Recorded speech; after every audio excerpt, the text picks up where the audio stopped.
ಹೇಗಾದ್ರೂ ಮಾಡಿ B Y Vijayendra BJP ರಾಜ್ಯಾಧ್ಯಕ್ಷ ಪಟ್ಟದಿಂದ ಕೆಳಗಿಳಿಸುವುದಕ್ಕೆ ಹೋರಾಟ ನಡೀತಾನೆ ಇದೆ. ಇವತ್ತು ದಾವಣಗೆರೆಯಲ್ಲಿ ಮಾಜಿ ಸಂಸದ ಜಿಎಂ ಸಿದ್ದೇಶ್ವರ ಅಧ್ಯಕ್ಷತೆಯಲ್ಲಿ ಸಭೆ ನಡೀತಾ ಇದೆ.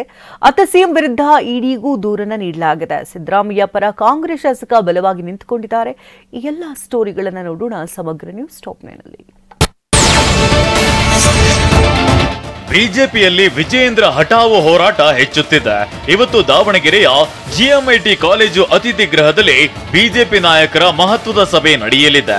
ಶಾಸಕರಾದ ಯತ್ನಾಳ್, ರಮೇಶ್ ಜಾರಕಿಹೊಳಿ ನೇತೃತ್ವದಲ್ಲಿ ಸಭೆ ನಡೆಯುತ್ತಿದೆ. ಒಂದು ಕಾಲದಲ್ಲಿ ಯಡಿಯೂರಪ್ಪ ಆಪ್ತ ದಾವಣಗೆರೆ ಮಾಜಿ ಸಂಸದ ಸಿದ್ದೇಶ್ವರ್ ಈ ಸಭೆಯ ಅಧ್ಯಕ್ಷತೆಯನ್ನ ವಹಿಸಿಕೊಳ್ತಿರೋದು ವಿಶೇಷ.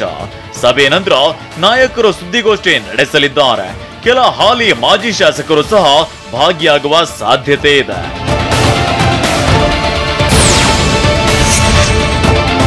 ಮುಡಾ ಪ್ರಕರಣದಲ್ಲಿ ಸಿಎಂ ಸಿದ್ದರಾಮಯ್ಯಗೆ ಮತ್ತೊಂದು ಸಂಕಷ್ಟ ಎದುರಾಗಿದೆ.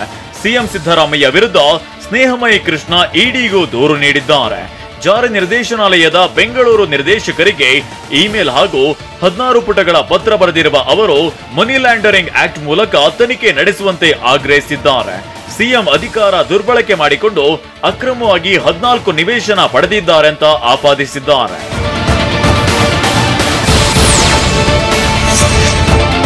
ಕಾರ್ಮಿಕ ಇಲಾಖೆ ಲ್ಯಾಪ್ಟಾಪ್ ಕಳ್ಳತನ ಕೇಸ್ನಲ್ಲಿ 26 ಆರೋಪಿಗಳನ್ನ ಹಳೆ ಹುಬ್ಬಳ್ಳಿ ಪೊಲೀಸರು ಬಂಧಿಸಿದ್ದಾರೆ ಅಂತ ಹುಬ್ಬಳ್ಳಿ ಧಾರವಾಡ ನಗರ ಪೊಲೀಸ್ ಆಯುಕ್ತ ಶಶಿಕುಮಾರ್ ಹೇಳಿದ್ದಾರೆ. ಇಲಾಖೆಯ ಅಸಿಸ್ಟೆಂಟ್ ಕಮಿಷನರ್ ದೂರಿನ ಹಿನ್ನೆಲೆಯಲ್ಲಿ 6 ಇಲಾಖೆ ಸಿಬ್ಬಂದಿ ಸೇರಿದಂತೆ 26 ಜನರನ್ನ ಅರೆಸ್ಟ್ ಮಾಡಲಾಗಿದೆ. ಬಂಧಿತರಿಂದ 83 ಲ್ಯಾಪ್ಟಾಪ್, 2 ಆಟೋ, 2 ಬೈಕ್, 1 ಕಾರು ವಶಕ್ಕೆ ಪಡೆಯಲಾಗಿದೆ.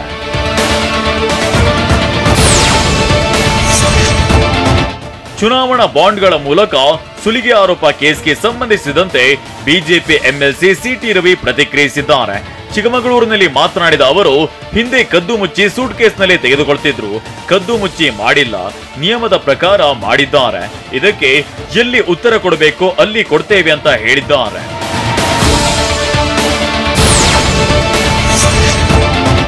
ಬಿಜೆಪಿ ಮಂತ್ರಿಗಳು ನಾಯಕರ ವಿರುದ್ಧ ಎಫ್ಐಆರ್ ಆಗಿದೆ. ಅದರ ಬಗ್ಗೆ ಬಿಜೆಪಿ ಮಾತನಾಡುತ್ತಿಲ್ಲ. ಆದ್ರೆ ಸಿದ್ದರಾಮಯ್ಯರನ್ನ ಬಿಜೆಪಿಯವರು ಟಾರ್ಗೆಟ್ ಮಾಡ್ತಿದ್ದಾರೆ. ಸಿದ್ದರಾಮಯ್ಯ ಸಿಎಂ ಆದ್ಮೇಲೆ ಬಿಜೆಪಿಗೆ ಭಯ ಬಂದಿದೆ. ರಾಜ್ಯಪಾಲರ ಬಳಸಿಕೊಂಡು ಸಿಎಂ ರನ್ನ ಹೆದರಿಸುತ್ತಿದೆ ಅಂತ ಕೋಲಾರದಲ್ಲಿ ಕಾಂಗ್ರೆಸ್ ಶಾಸಕ ಕೆವೈ ನಂಜೇಗೌಡ ಹೇಳಿದ್ದಾರೆ.